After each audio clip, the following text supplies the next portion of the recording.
Hey there, kiddos. Follow up from before. I pointed out this 8 draft collectibles. Actually, I'm not really sure why they. I don't know what the thing to the left of that is supposed to be. Was there like a? I just don't know. I don't know if it was like it looks like camouflage. I don't know if it was like supposed to be something else that you could do besides just draft collectibles, but I don't think so. Anyway, you trade in 8 of those, you get any of those 8 Russian team international 99 overall free agency cards. Only one of which is a goalie, but that goalie, as I pointed out in the broadcast, is basically a pure 99. He's only missing 99 in 2 stat categories, one of which is not a stat or an attribute. It's a if you want to call it trait or a tendency, and that is aggression. And because his is lower than 99, it's more like 83, I believe, maybe 87, but I think it was 83.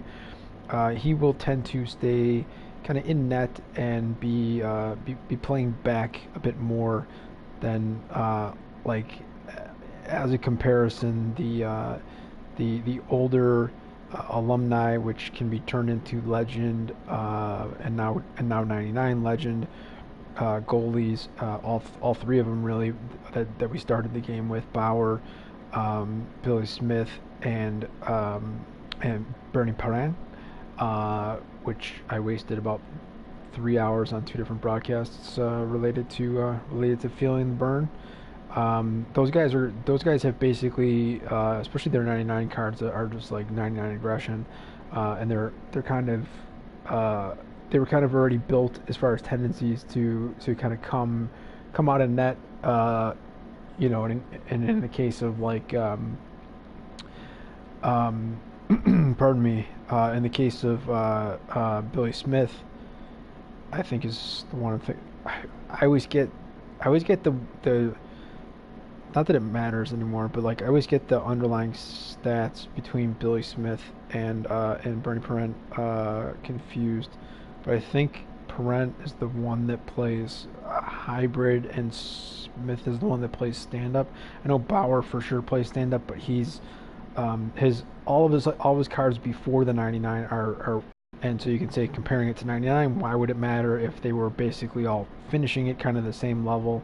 It would only matter if you weren't randomly pulling them from a pack. If you had the legend of all 3 of those cards and were using these draft collectibles, the blue thing that says collectible on the kind of off to the left and a little bit down from center thing on the screen there, you would need more of those to turn the legend Bauer into a 99 Bauer than you would to turn either the legend Smith or Parent into legend, because those 2 are the same rating, and Bauer's base was I think it was an 85, whereas theirs were 87s.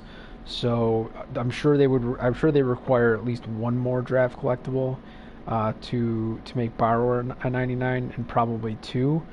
And based on how the market has worked, even with a lot of these 99 even end game cards being severely overpriced, like the 8 that are there in front of you, I don't know if you can see that or not, but that is I'll go top left to bottom right. Which is kind of saving for some of you the best for last.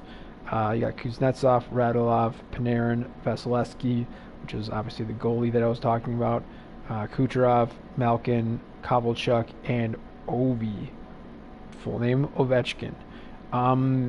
So basically, no one had opted to trade in the 8 for Panarin's 99 and then offer him on market. No one has done that. Last I checked, almost 45 minutes or so ago. I think I don't know if I checked to see if Radulov or Vasilevsky had any on offer. I think I did, and I think no one had offered Radulov. But you get to pick, as long as you turn in 8 of those, you get to pick any of the 8 that you want. And let's just see, because I forgot when I was doing it, let's see if they are repeatable. But that doesn't necessarily mean that they're like, forever repeatable. I mean, I guess if you had decided to just hang on to all your draft collectibles, Jesus, or you've been trying to, get more value from them than other people were willing to get. Like maybe you've been trying to sell them for 45K this entire time, and that's why you have like 100 of these saved up.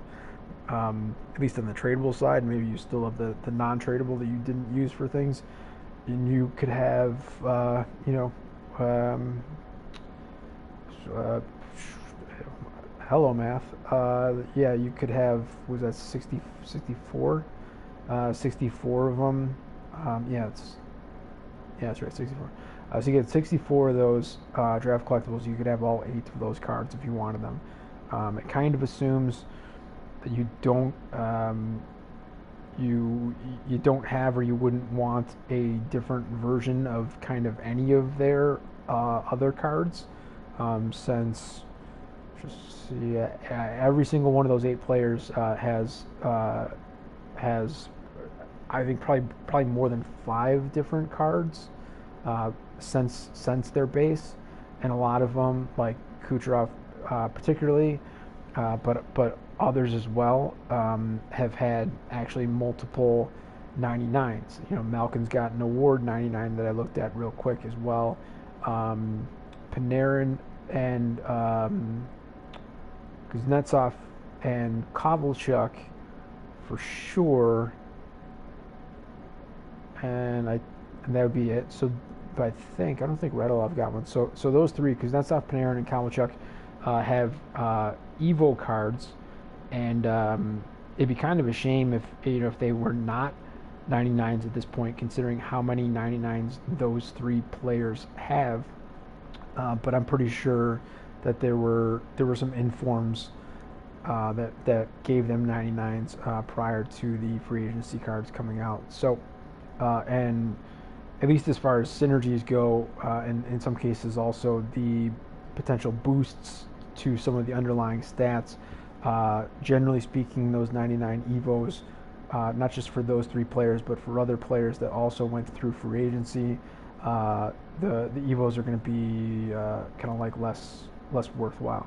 So at least for me, I feel like, again, I'm not planning on doing NHL 20, but it's kind of weird. I sort of feel like unless there are, say, I don't know, drastic changes to how 20 works and interacts compared to how 19 did, I feel like just with the single season that technically hasn't finished yet, has maybe a couple weeks of legs left to go, that my understanding of the non-gameplay aspects of the game, which is for the most part all I really care about.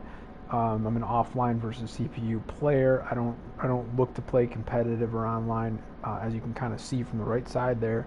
I've got 12 of 20 towards my progression to be able to move on to the next level and get one step closer to that 97 alumni Owen Nolan, which is one step in a probably 65, 75 more step process. And it's not going to happen because I do not win online or competitive season games. As you can see, I've won 40 all year. What was the one that they gave me the point on? How many was that? 20. All right. So I did get the 80 overall loan Sawchuk for having 120 at some point, but overall the entire year, even coming up at weird spots in the day / early morning and stuff like that, getting playing against people maybe towards the end of an event or something like that, where I can't be the only one who is just like, all right, let's just get a puck drop and let's quit the game so that we can get our number of required games in, so that we can get the mostly free gift that they're going to give us here. Done that way more frequently. I've definitely played more than 100 online or competitive season games, technically speaking, but I don't know how many I've completed, and I definitely did not complete and win these 40.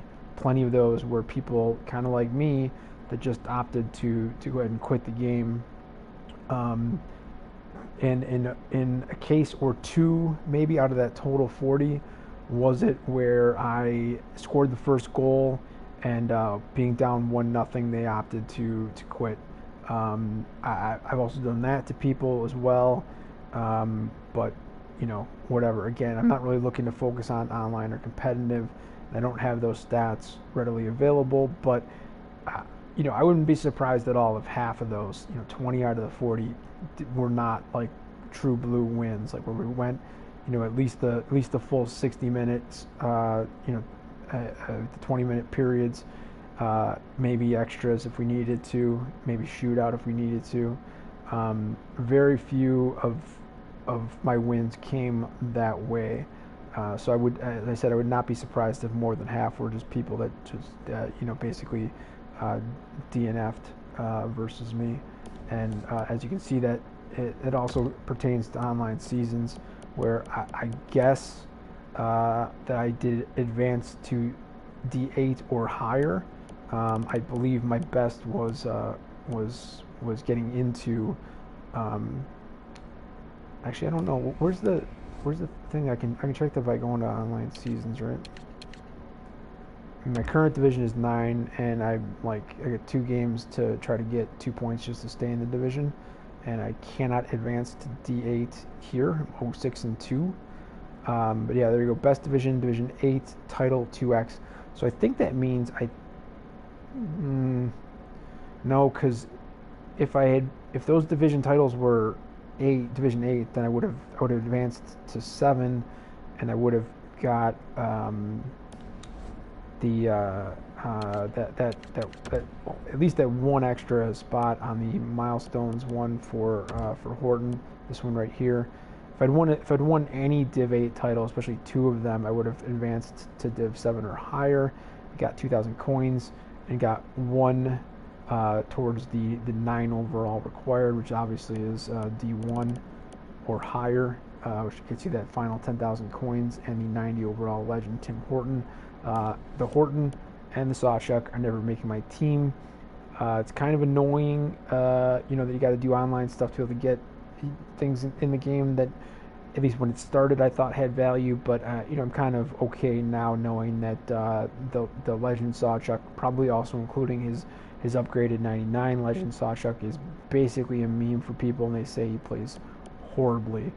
Whereas I've heard good things about Horton, and yet I've played with the 90 overall Legend as a loner as well as in Draft Champions. You play Draft Champions? Yes. Look, I played all the 25, played and won all the 25 Draft Champions and Team of the Week events. I've done everything in the game except online because I suck at online. Again, 40 wins is all I have all year. Was there a point to that? I'm not really sure. Yeah, I don't know. I think I was saying something about online and how I basically don't play. Also, focusing on offline versus CPU, basically, and yada yada yada. I don't know. I had a train of thought and I shouldn't have clicked on the objectives and milestones because now it's throwing me off. But back to the point of the broadcast is I had this set up from the online CS, which I was dumb enough to not bother to join and quit the last, to 2 more out of 3 games in the second round of that season, and it wasn't completely on me. I was supposed to have plans today, which meant that I had to be raring to go early, and therefore I needed to get my ugly sleep a bit earlier last night. And so I went ahead and did that, as opposed to taking me probably, I don't know, maybe 10 minutes or so, maybe a little bit more if it was hard to find opponents at that particular time of the night, to just come on and basically quit those 2 games so that I would get the round 2 of that season rewards as well. And clearly it seems as though I missed out from not having done that, and that was pretty stupid of me. I also didn't bother to even play any games or or maybe I'd played like a game or something, but it certainly wasn't the 5 required for trying to qualify for this current um, the current Hut Champs, and I had made the previous like 5 or so, and had lost the one before that, trying or not, I'm not sure, and had won the one before that. So I had a pretty decent, like, I don't know, maybe 7 out of 8 streak that was going, mostly because people just stopped playing this game. But then in terms of competing after having qualified, because those are two different things, I think you have to get maybe top 1,500. It might even be 2,500. But I think it's top 1,500 in either of the qualifiers to qualify. So technically that should be, but I don't think it is. 3,000 people that are capable of qualifying for it. But then you need to finish in the top 500 to get anything beyond a platinum player pack, which is to say that 7 times, if that's how many times I've been able to enter, I've gotten the platinum player pack after the week or whatever of that event.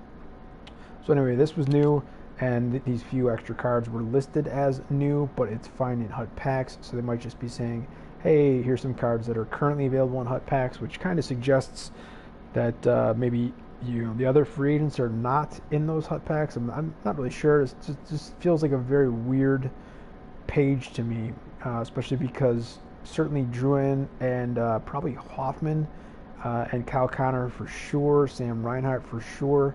They already had cards, and I don't know if those cards are different. I kind of feel like the Sam Reinhart card was the Sabres. Druin with the Canadians, I don't know. Kyle Connor with the Jets, I'm not sure either.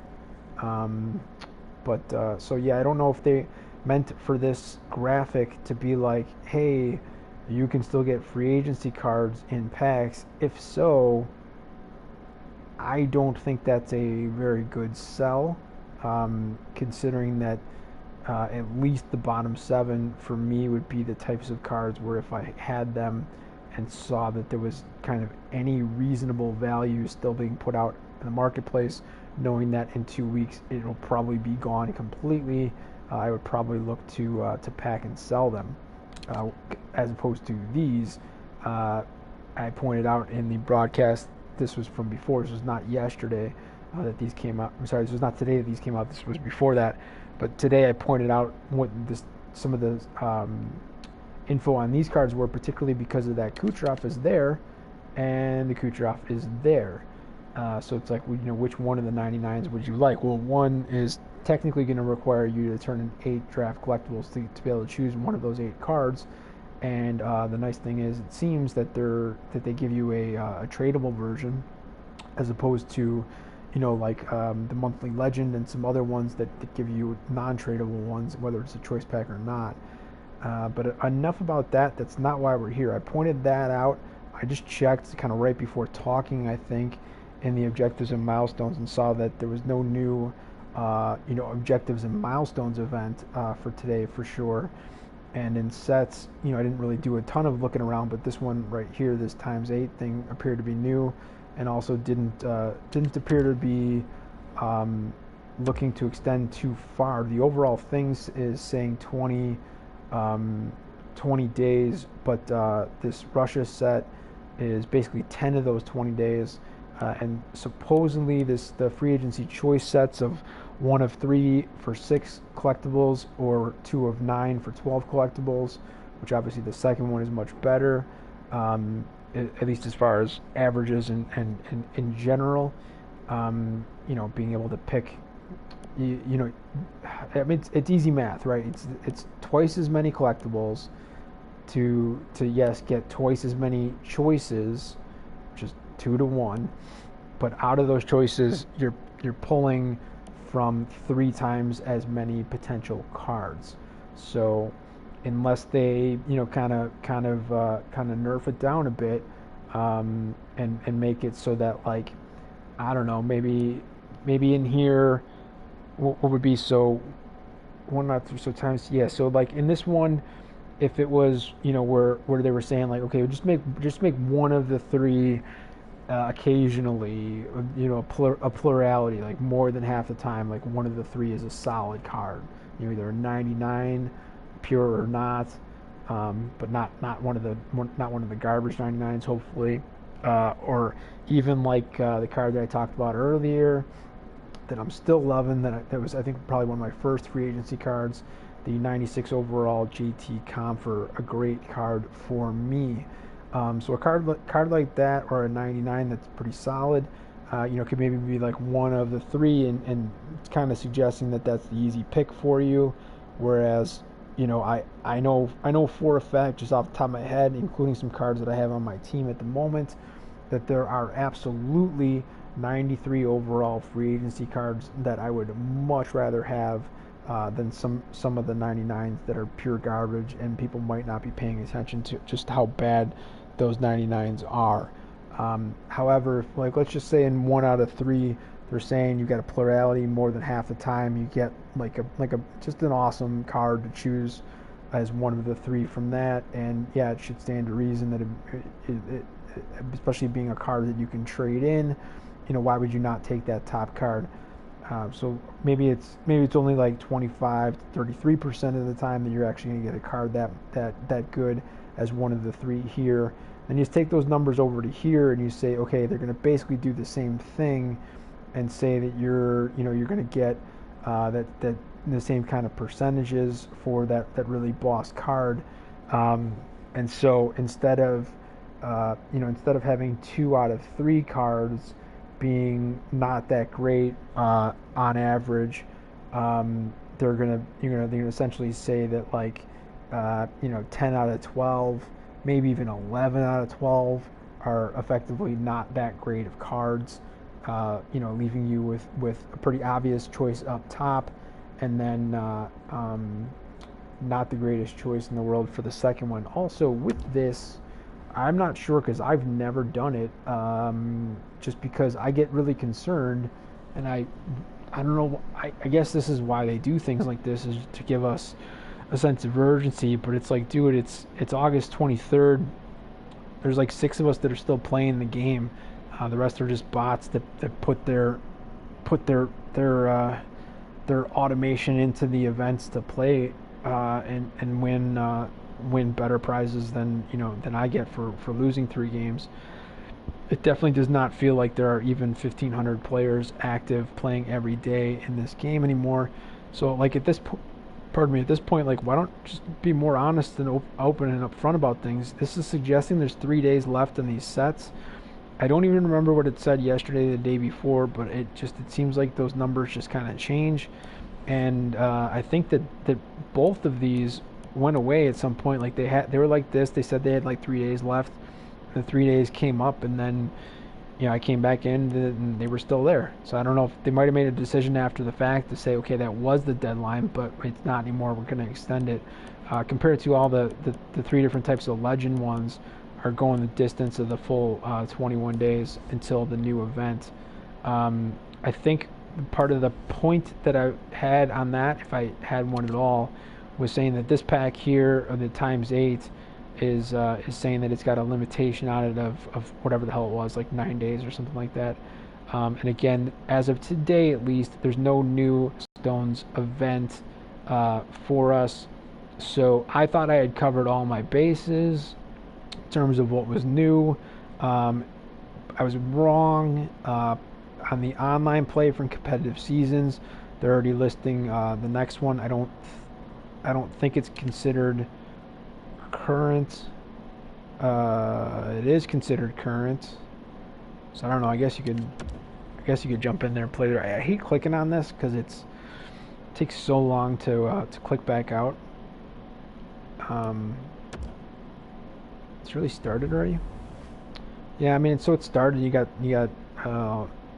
little shy of 6.5 days for the first round, then so it'll be like another week for the second round. So that's going to cover the next two weeks, as it shows there, 13, almost 14 days. And I don't know if that means in 14 days is when they'll actually be completed with results having been finalized. So as far as upcoming seasons, they're just listing the 2 qualifiers, one of which starts in 3 days time approximately, and then another one 2 days after that. and then basically 2 days after that is when Hut Champions Season 50 will begin and go for 7 days. That's starting on August 30th. So I'd kind of assume that there'll be a couple more Hut Champion seasons still left to go. I'm not super concerned about it. I always get the worst rewards, which is basically a platinum player pack, and as you can see from that, I have to wait like 2 weeks to be able to do that. So I just kind of flashed on the screen there what it is that I didn't notice because I didn't bother to click over when I was doing the broadcast of what came out from the server reset. But let's get over and look at it. Brian Boyle staring at us, some new challenges. And this threw me off a little bit. You see 21 days on that thing. It's showing that for both of them. This free agency challenge is here. It's showing I got 106 out of 27 stars and 36 out of 9. And then you go back to see the 9th challenge. It's where you get the 94 overall untradeable Brian Boyle. I don't know for sure. I wish I had it in a broadcast for me to be able to go back and look at, because the game basically constantly does gameplay recording, not just like this. If you have no idea what I'm talking about, it's kind of this little double button here, and then if you wanted to just quick end save it, you go ahead and do that.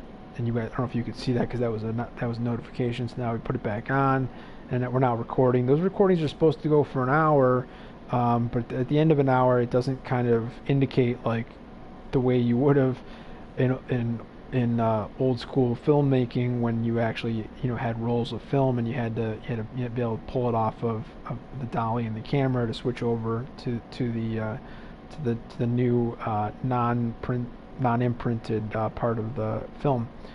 But my point is I'd have to probably pull from the gameplay recording as opposed to a broadcast, because I wouldn't even know, and then hopefully it would have date and timestamps on it for me to be able to see.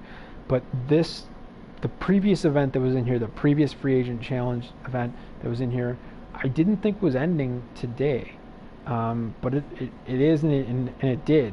So I didn't really miss out on a ton. As you see, I got 30 out of 1 in here, so I got most of these done. It's pretty sweet to be able to get a draft collectible from a single objective, even if it is scoring a shorty on pro in a 1-minute game. That could be a bit dicey for a bad player such as myself, but I'm definitely going to go for that. And so now that I've pointed out that I didn't know when I set up today that this had been added, I was kind of waiting for something to potentially get added into this, because this is my whole hockey life in the game here, is the offline versus CPU stuff, even though I get destroyed on the top 2 levels on All-Star and Superstar. So let's see what we get here. And all I was saying is that I didn't complete 100% of the challenges that had come in. I was pretty close. I unfortunately kind of didn't do the last 1 or 2 that had popped up, being stupid, I guess, and not realizing that they were ending. So the only thing that kind of mattered for me on that, I believe, was that made me miss out on a gold pack. And I get it, gold packs are basically pointless. With my 30k coins, I can go buy some right now if I really felt the need to. I don't feel the need to, but to get it for free, even if if you do it from events in which they're forcing the outcomes of the packs to be an untradeable format, it's still whatever. All the player cards untradeable that aren't any good, you can just put into to trade in sets, and it's perfectly fine. Since you can't sell them in the market, and quick sell gives you 0 coins for them, so they're taking up space in your collection, and at the moment they have no value. I think it would be kind of a hilarious I don't know what you'd call it, kind of like a troll sort of April Fool's kind of nonsense for us, if like the day before, the day of, the day after NHL20 drops, they turn around and make it so that much like in MLB The Show, which is the game that I'm really playing right now, and other games as well, as far as completionist collection type games, which this definitely is, where you have to get all the cards of a particular team. Now, here the way they set it up for you to be able to see the cards in a team, um, they basically, you can see by going into any particular team, they include kind of all the cards. So for like the Lightning, they they've got like whatever the hell it is, like 300 different cards listed, with plenty of them being 99s. Um, it wouldn't so much be that. It wouldn't be like, oh, you have to get every single Kucherov from 85 up. So like 85, 87, 89, 91, 93, 95, 97, and then the 17 99s that he's got. It wouldn't be that. And each one of those numbers that I listed after 85 and before 99 typically will have at least one, if not two or more, other versions of cards at that same rating as well. So no, it wouldn't be, okay, you get all those. It would just get the base 85, and it would be fill out an entire team, at least for the NHL teams, with all of their base cards. And if you do that, you get some sort of bonus towards that team. Like in that case, you probably get one of the three players that they listed as a 99 plays of the year. Probably not with a card that good, but like a really good, Kucherov or Stamkos that they would give you as a prize for having completed in and turned in your collection of the full kind of like in MLB terms, the live series base cards for all of the Lightning, as well as all down the line for all the NHL teams. That'd be kind of funny to me and be a bit of a troll on their part, considering that the rest of us have known or felt that in the last 11 and a half months that those cards were basically useless, especially in an untradeable format, again, unless you're using it for a trade-in. So outside of the gold pack and like probably 3 or 4 random jersey packs that I didn't give a shit about and didn't go after, maybe at least one silver pack for something where you had to get a certain number of hits. Those are things I missed out on, and they're gone now forever, and it's fine. So now let's see what it is that I have an option to get from here. I think I looked at this very briefly before coming in here to do the broadcast. And these are the ones where it's locked until you do the previous challenge. So you got to start with one, get at least one of those 3 stars to be able to open up the next one. If say the bronze pack or even the extra 500 coins plus the bronze pack is not your top priority for the next, it says 21 days, but who knows. That would mean that this would be in fact the last offline versus CPU challenge that they're going to do. But then, if that is the case, the nice thing is that this one here, not just this one event for pro 1 minute to score shorty for an NHL draft collectible. It means that maybe even starting tomorrow, there'll be another daily challenge in there. I mean, that's technically what daily challenges are supposed to be. I wouldn't really expect to see 21 daily challenges, even though it is kind of suggesting that I completed 30. I don't know.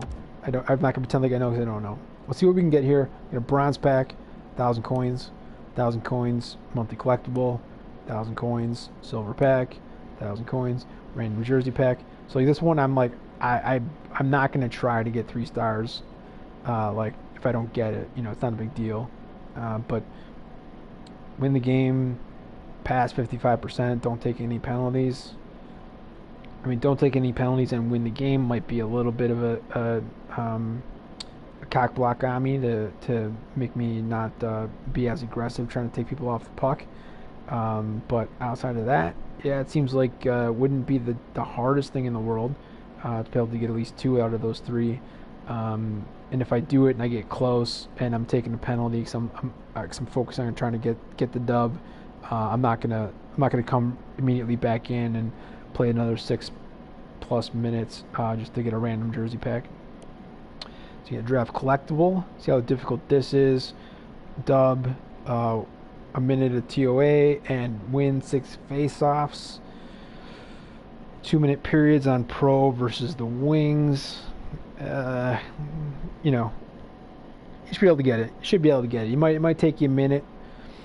No pun intended, because of the time on attack thing. But Certainly, given an opportunity to go at it more than once, you should mostly be able to, get that straightened out. Get some players like your 99 Rangers, not Canucks, Messier, legend card in there, taking as many faceoffs as he can. Should be able to help you out with that. And obviously, everyone knows on the TOA of how to just um, effectively puck rag and keep play other keep away with the defenders in your offensive third. So here's 1,000 coins in a gold pack. Pass percentage is higher. Score shorty and win the goal. Pro 2 minutes against the Blue Jackets. Columbus is pretty solid, but again for me, and this goes even to that single one that's just scoring a shorty, but for only 1 minute periods. My whole thing, most of the time, the way that I'm able to kind of cheese getting shorties is when I'm already up at least 1-0 towards the end of the game and they pull the goalie, I'll go ahead and just trip the typically trying not to do it with somebody that is super key to my team. Go on to the penalty kill and know that as long as that face-off is being taken in my defensive third or just outside on the blue line, again on our half and not theirs, that they'll start the face-off with the with the 10D out of the net. So that is what it is. I just feel like it's easier to do it that way. But if you're a good player, you're either laughing your ass off at this. You're like, man, this guy's fucking terrible. I am fucking terrible. It's kind of the point.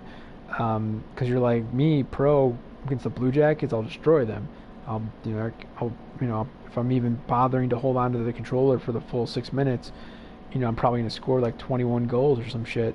And so if you're going to do that, then yeah, I mean, you're going to have to do it while making sure your passing percentage stays above 70%. But yeah, you can just take the penalty whenever you want and be able to score a shorthanded goal against an actual goalie as opposed to an empty netter. So besides that, you got another 1,000 coins in random jersey packs. So again, I don't care at all. And the last two are the important ones.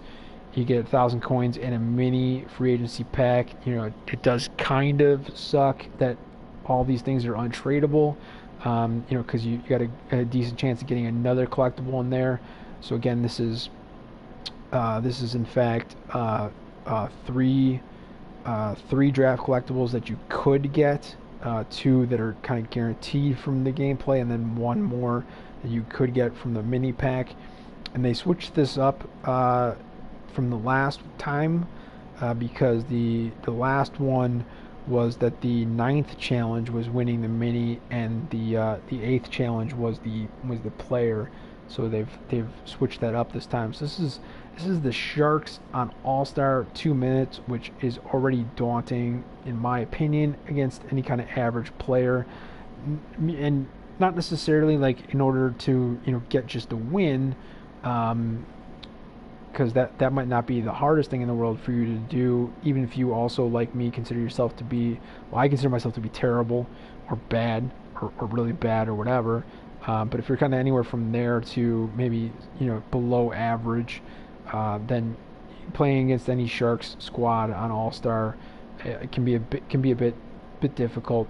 So here for me, this might be one of those that's going to be taking a few tries to get it done. To get the whole thing, you got to get all 3 again. So obviously that means you're getting the shutout, you got 10 hits, and you win 5 faceoffs.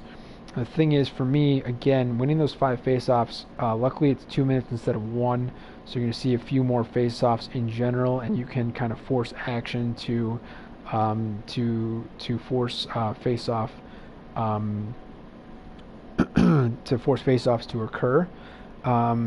And law of averages, the more that you take, the better shot that you've got to be able to actually win them, even though it is kind of rock paper scissors. So if your chance to be able to beat the computer on this was completely randomized, like a coin flip, then sure, the key is just basically to try to ensure that you get 10 plus, maybe even 15 face-offs during the course of the 6 plus minute game. For me, with playing on the NHL 94 controllers for the entire year, I'm not necessarily jinxing it yet. I've got 2 weeks left on this, but I already pointed out at the beginning of this month that I've done that the entire year. I've also focused on building my team almost exclusively with untradeable cards. Those are the two things that I had done all year. At this point, admittedly, I do have a couple cards on there that would be tradable, that are still playing on my team. So maybe I'll just wait till the end of the year to alleviate that. However, I'm not going to give up. Like the Comfer, I don't even remember if he's tradable or not. But like the 96 again, free agency JT Comfer, if I want to if he's tradable and I want to keep him on a team for now while I try to finish these last challenges or whatever else it is that I want to do, and then kind of look to sell him right before 20 comes out. I'm not going to give him up, even in a game that I'm not really sure I'm going to continue to play after 20 comes out. But I'm not going to give him up for my current bankroll. If this was reversed and somebody had 30k coins in their bankroll and they had said, hey, I want the Comfer, I'll give you the 30k coins, like that's not happening. I value them at more than that. Not a ton more, but still less than 100k generally speaking, but more than that. So I'm not just going to give them away for anything. The 9th challenge to get the untradeable 94 overall Brian Boyle. Be interested to see. Well, it's untradeable, so I guess nobody's got that on the market right now yet. So there'd be no real way to know if anybody has already completed all 9 of these. To get this all-star with the Ducks, definitely can be a tough squad to go up against for certain types of objectives.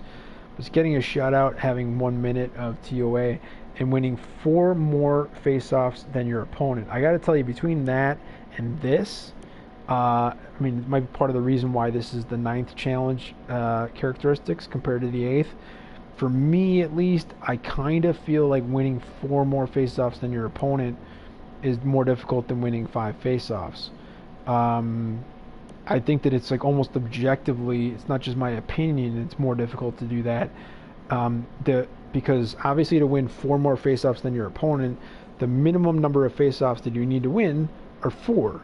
As long as they never win any, and you make it so that there are only 4 that take place, there's going to be 1 at the start of every period, so that's your 3 right there, and you somehow magically find a way to only have 1 of their face-off taken throughout the course of those 3 2-minute periods, and you do so, in the process of getting a shutout, therefore not getting them a chance to score, which means your goalie is going to be out there trying to get some blocks and some saves with their mitt, and then you're gonna have to kind of drop it out there and look to pass, even though that usually is going to find you in some spots where you're just passing it off for that reason that I'm talking about, to avoid a face-off coming, and you're just basically dishing it right to your CPU opponent, who's going to immediately smack it right back at you into the open portion of the net, and bye-bye shutout.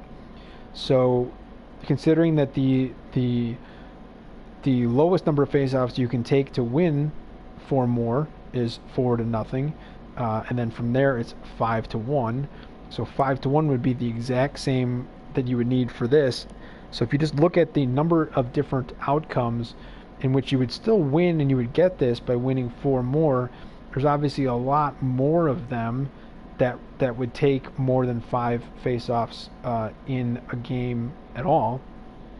And actually 4-1 would not be a win here. I'm sorry, 4 yeah, no, I was right. 5-1 is what I said on the other one. That's the second one. That would be a win here and over there. And then obviously anything above that would be both a win here and a win in this one as well. So it seems objectively true that winning 4 more face-offs than your opponent is more difficult than winning 5 face-offs. Again, if you're great at face-offs, first of all, and then you're also great at being able to force action and try to avoid during the course of the 6 minutes anything more than 1 additional face-off being taken, and then you win all of them, you win all 4 of those. That's the minimum. That's the only way that you can take less face-offs than is required for this one, because again, in order to win 5 face-offs total, you're going to have to take a minimum of 5 face-offs. So yeah, I think that sort of speaks for itself, that's kind of part of the requirement. For me, I'm glad that there's another offline versus CPU event, as I said. I'm not like necessarily blown away by what we get here. Again, real quick, it's bronze pack, August monthly collect. It's 21 days of this, starting on August 23rd, and it's an August monthly collectible. You know what I mean? Like they can't really give you like a card that says like monthly collectible, and then like you choose if it's going to be August or September, assuming that there even are going to be September monthly collectibles and things to trade them in for that have any value whatsoever. But I don't know, with this one here, it would seem like it wouldn't be the worst thing in the world, in my opinion, if they made it where it was like you win a monthly collectible, and then you just choose between whether you want the August or the September. Since obviously we don't know what September is going to be, but we do know that anything July or prior that I know I have a ton of, including all of the months in which I didn't get the month when, and they're useless, you can't do anything with them. This would just be simply saying like, hey, you've won a monthly collectible, you choose if you want August or September, and or switching this so that if this is won after the time frame has passed to be able to turn in August monthly collectibles, which has to be not much more than a week from now, that this would just automatically revert to not giving you an August but giving you a September. Now, if this says it's 21 days, but it's not really 21 days, and it's more like a week, maybe even only 2 weeks, that would seem to make more sense. And then obviously I'd be looking for an additional offline versus CPU event for more stuff. I was off track for a second, so we'll start at the beginning and go real quick here. So again, what you get out of this, besides the coins, it's an average of basically 1,000 coins per event. 9 events, so about 9k, probably more like 10k. I think some gave more than 500 coins. So I think it's basically 10,000 or more coins total that you'll get out of completing all 9 in full. And then also on top of that, besides the coins, what you get is a bronze pack, August monthly collectible, a silver pack, random jersey pack, NHL draft collectible, very helpful, gold pack, could be useful, random jersey pack with garbage again, mini free agency pack, which could be helpful, and the untradeable 94 overall Brian Boyle, that I think I'm going to end the broadcast with that on the screen to see if I would expect to have that card play on my team. I don't think so, considering he's got an 89 shot. So he's with the Preds.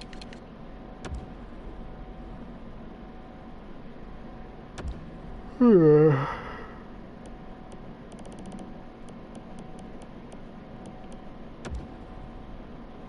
I'm going to be giving away my 2 Predators that I have in my team. Don't look, no.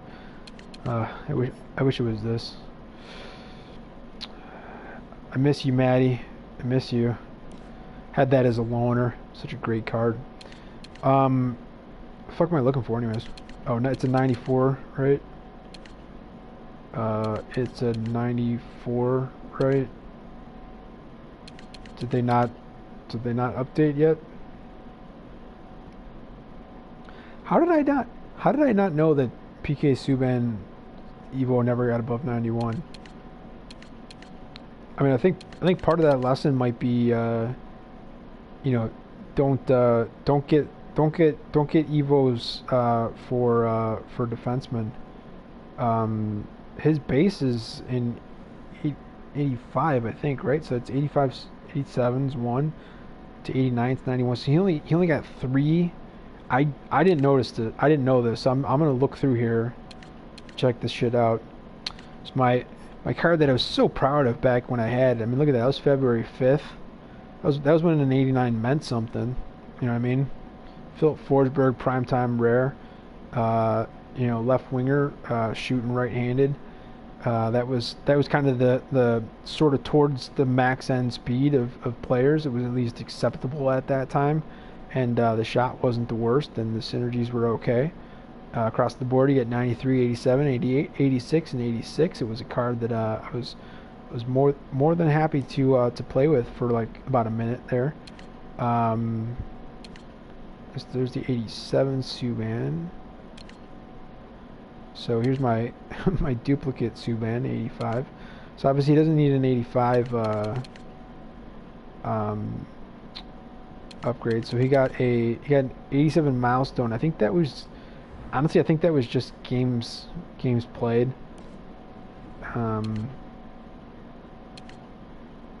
Then he got an 89 milestone. So one of those two was games played for sure. I think. I don't remember. As a defender, it might not be as easy to get some of the other things that they do, which is basically just goals, assists, points, and the requirements for defenders were lower on all of those things other than games played than they were for offensive players. And then this 91 primetime rare. So he got exactly 3 inform upgrades. So he never got more than one during the same time frame, and 2 of them were milestones, and 1 was a primetime as opposed to a team of the week. So he literally, despite being on defense, and maybe not having the most difficult competition to go up against from a defensive standpoint, since forwards were not eligible to get the defense side's team of the weeks. He never got a single one. He had whatever this was. Let's see if they'll give us a date. They will not give us a date. Maybe somebody will have it up on the auction house. That'd be a bit weird, but no. Okay, so we have no idea. I have no idea, at least, when that was released, and that's what finally brought his Evo up to 91.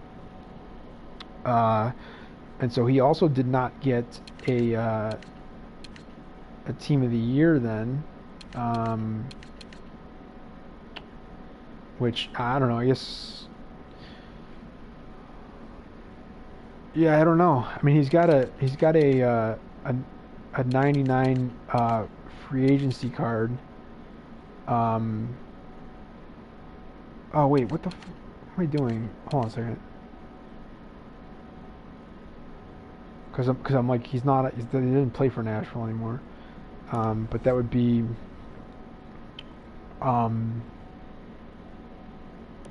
Devils. So that's probably where his free agency 99 card is, right? Well, it's actually a draft. Did they not give him a free agency 99? This looks like a pretty good card here. I'm liking it. It's pretty solid across the board. Probably somebody trying to sell it for like 400K though, because people are stupid. No results. All right, we're just not selling it at all. That's fine. Whatever.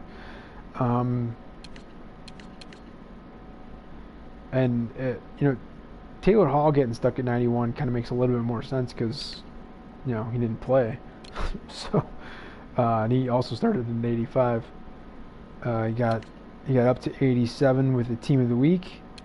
That 89 All-Star should not have been an inform, and I don't think that it was. No, he had a primetime 89, and then he had both a milestone and a primetime that apparently went in the same time frame that got him a 91. Kind of unfortunate that he wasn't able to get that 93, but then he didn't play, so it kind of made sense.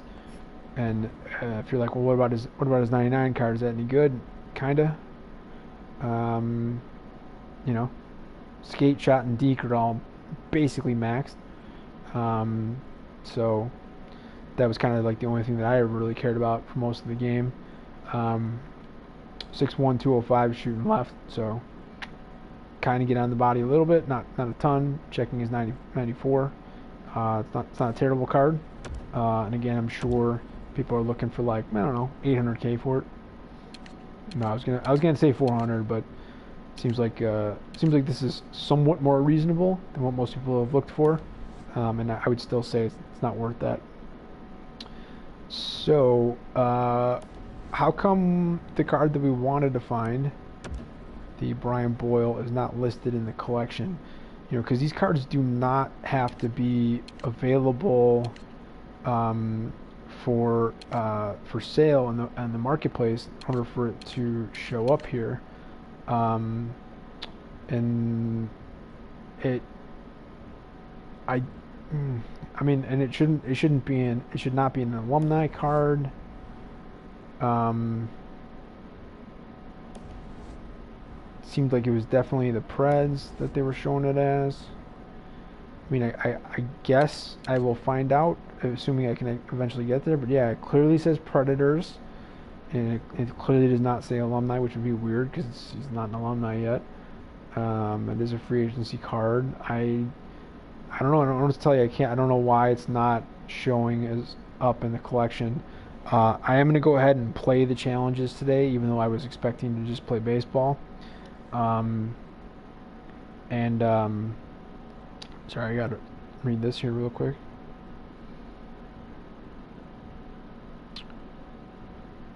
Cool. That is very helpful. Um, and I was over here even before this. Like I was gonna play some of these games and these challenges because I had my daily coming up. Um, for the daily though, I think at this point I'm stuck doing the premiums for 10, and I am, yeah, because I've done 16 of those. And the other ones, I didn't do Ferraro's upgrade last month. I do have his 88. I do not have his 95, so I can't do that one. I already did the Rangers Messier, which is why I know the difference between the Canucks and the Rangers, other than just looking it up. This one, like, just kind of breaks my heart a little bit because I would love to have a 99 Newendike, but I do not have his international pug there at 95. I've got his 90, and they're saying the 95 plus 14, which was the same for Ferraro. That's also a 95 free agency card, plus 14 collectibles is what was required to turn those into 99. And wrong one. Compared to Messier, makes me now think that that cost more than I was thinking. But whatever, I did it, and I felt like it was worth it. But there, you're turning a 99. Did they even show it here? Yeah. So you're turning this Canucks. Wait, hold on. Let me make sure nobody's selling this because it's not up for sale. It's untradeable. The Rangers one you can buy because of the thing at the far end of this list. But yeah, so you have this card here specifically, the Canucks 99 overall, kind of lacking a little bit on shot and some other stuff. Those are the synergies. You take that plus 8 collectibles to get just a different 99 with a Rangers jersey, and obviously with the jersey that your team has selected, and not just whatever their card is showing them on. I wouldn't be surprised if, certainly in the next 5 years or so, if this game mostly continues the way it is presently, if at some point you play with players kind of like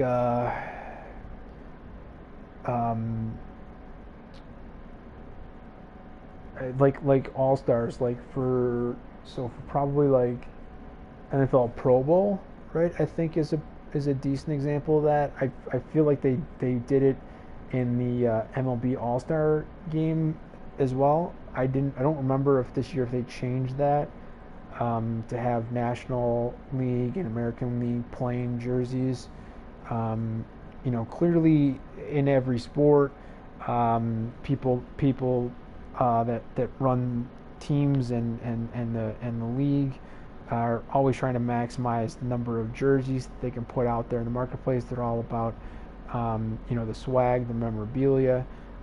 So it's part of the reason, not like not the only reason, not the main reason for doing it initially, and not the main or ultimate reason for continuing it after it started. But part of the reason for the winter games is the different sweaters in NHL, and typically the NHL, in my opinion, doesn't kind of get as out of line as the NBA is certainly doing now. And before that, it seemed to be mostly Major League Baseball was the first ones on top of that.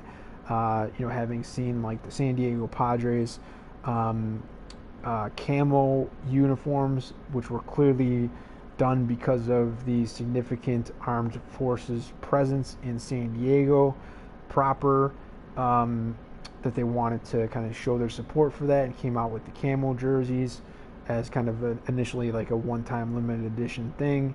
And so now it's not that uncommon to have, say, I don't know, anywhere between 3 on the low end to 10 on the high end for any particular team to have sort of special edition jerseys during that year that they've come out with.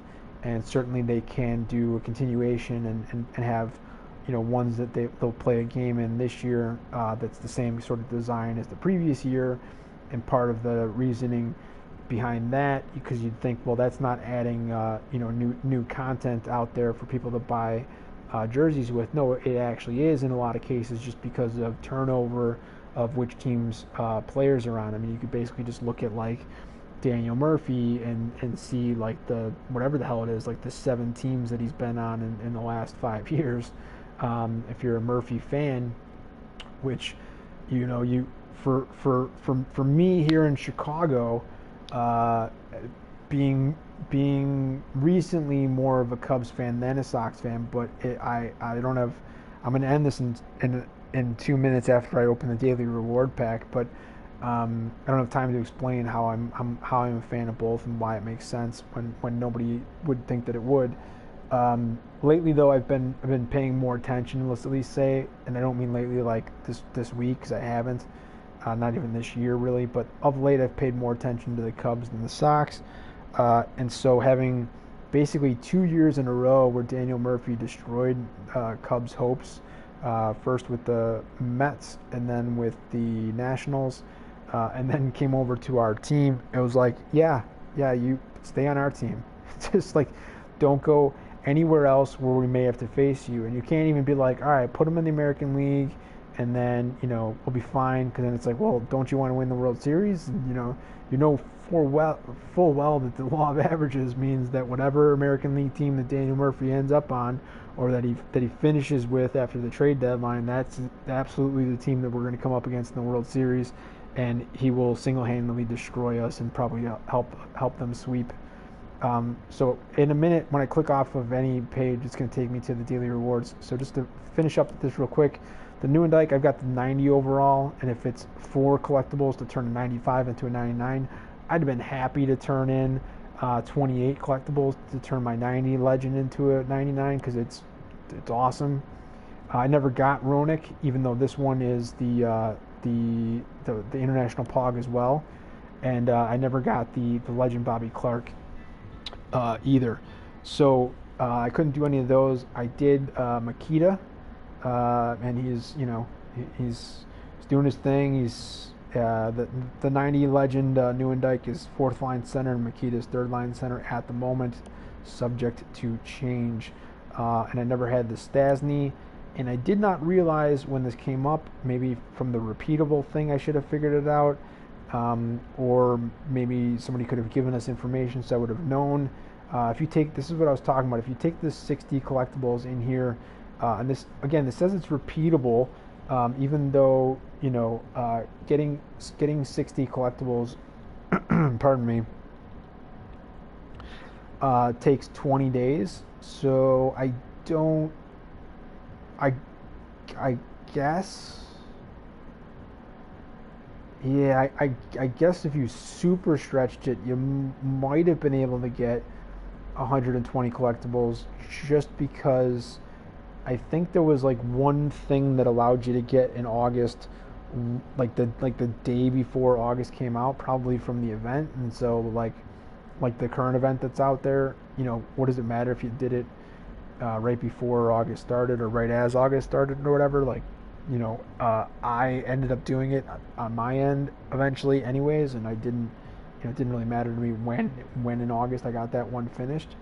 Um, but there were sometimes to get collectibles through the Objectives Milestones event, as well as through the pardon me, as well as through the offline versus CPU event. I'm not aware of anywhere else where you could get it though. So 120, in my opinion, is a bit of a stretch because without the extras, that would have been 40 days, and there are clearly not 40 days in August. So if you were to say um, even say, pardon me, sorry, I just got a little tired there. Um, so if you were to say 31 days in August gets you 90 93 of the 120. So you're still lacking 27. I really don't feel like there were 27 opportunities to get additional monthly collectibles so far, including today's editions. So I really don't feel like you could have turned in more than this. And it's not like you could buy them. It's not like you could trade your buddies for them or anything like that. They are untradeable cards. So the fact that it says it's repeatable and that take 60, it seems odd to me, especially because it's showing that there's only 9 days left to go on this.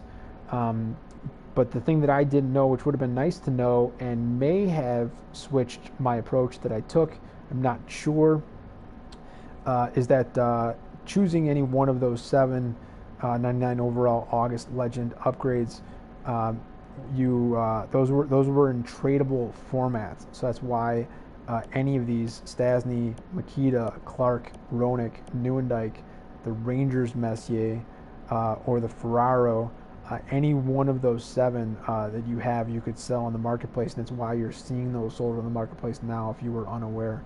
So let's end this. Got enough stupidity here. As I said, I'm going to get this one collectible now, and I don't think that I have any.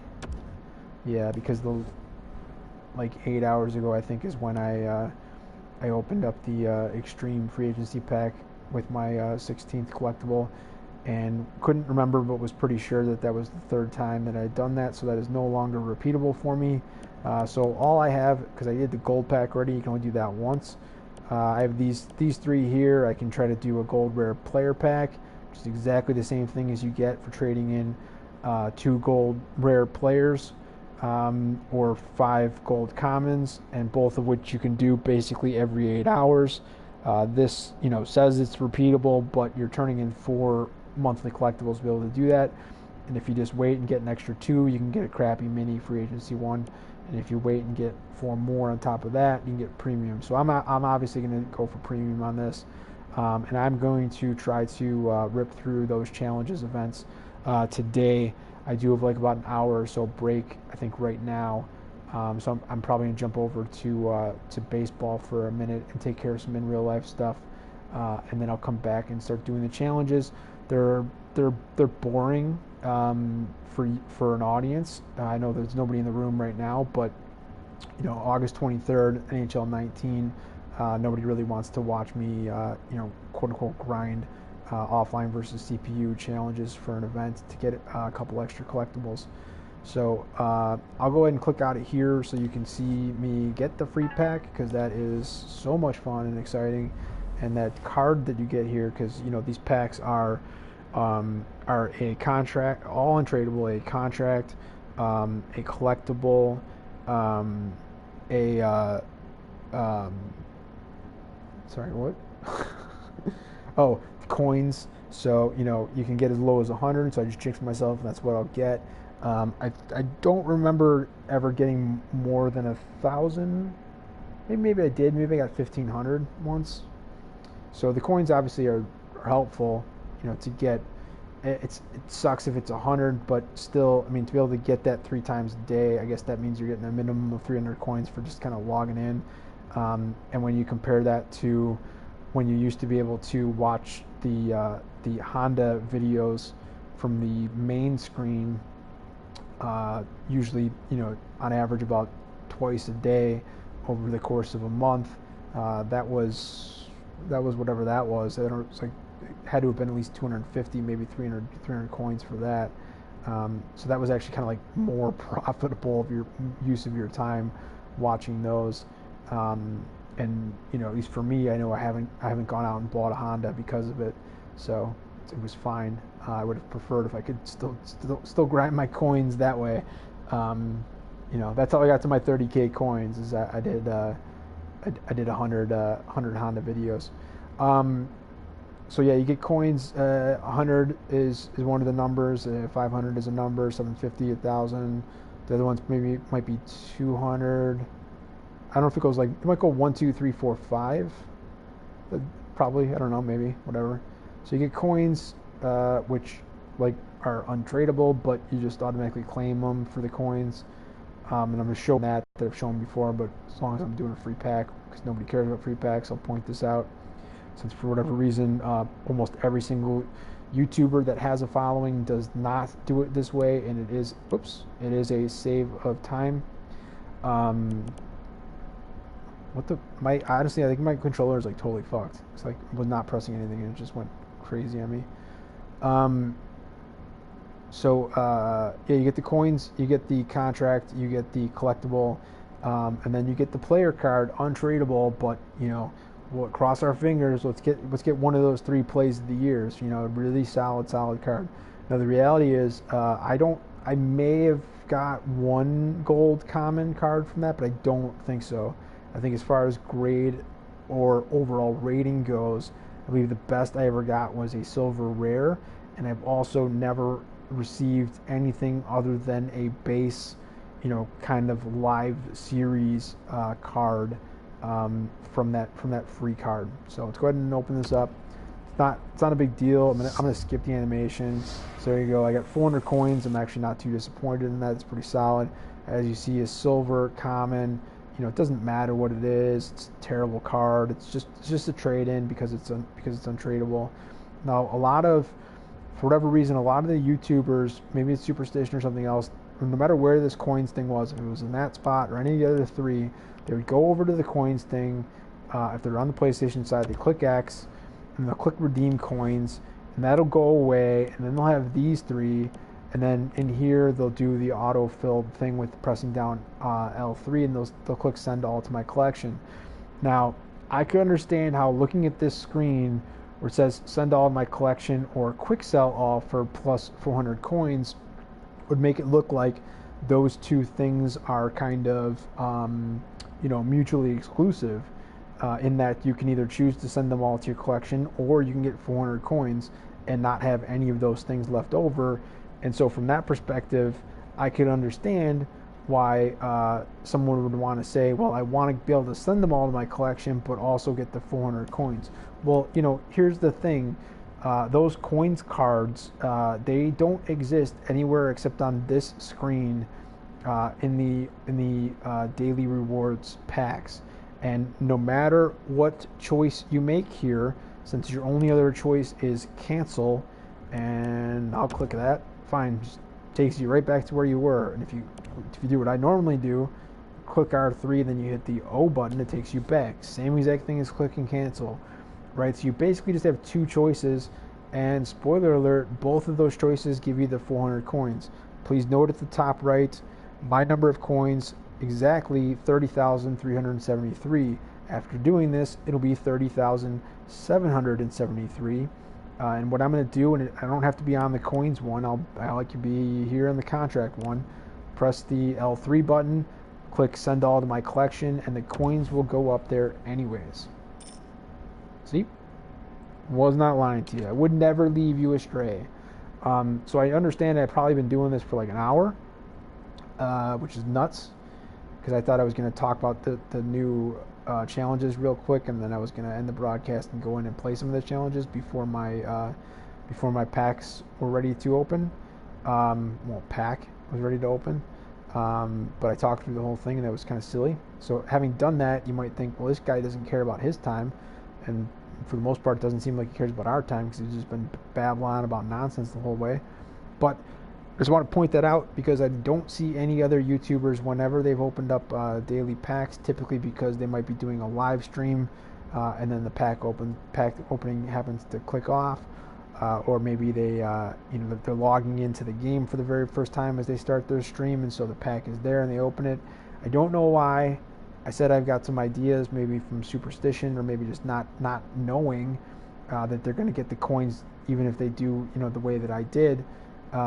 They, for whatever reason, it's extra clicks. It's a minimum of like 3 extra clicks. To click over to the coins card, to click X to open it up, click X again to redeem coins, and then do the same thing that I did of pressing L3 down to send all the rest of the stuff to the collection.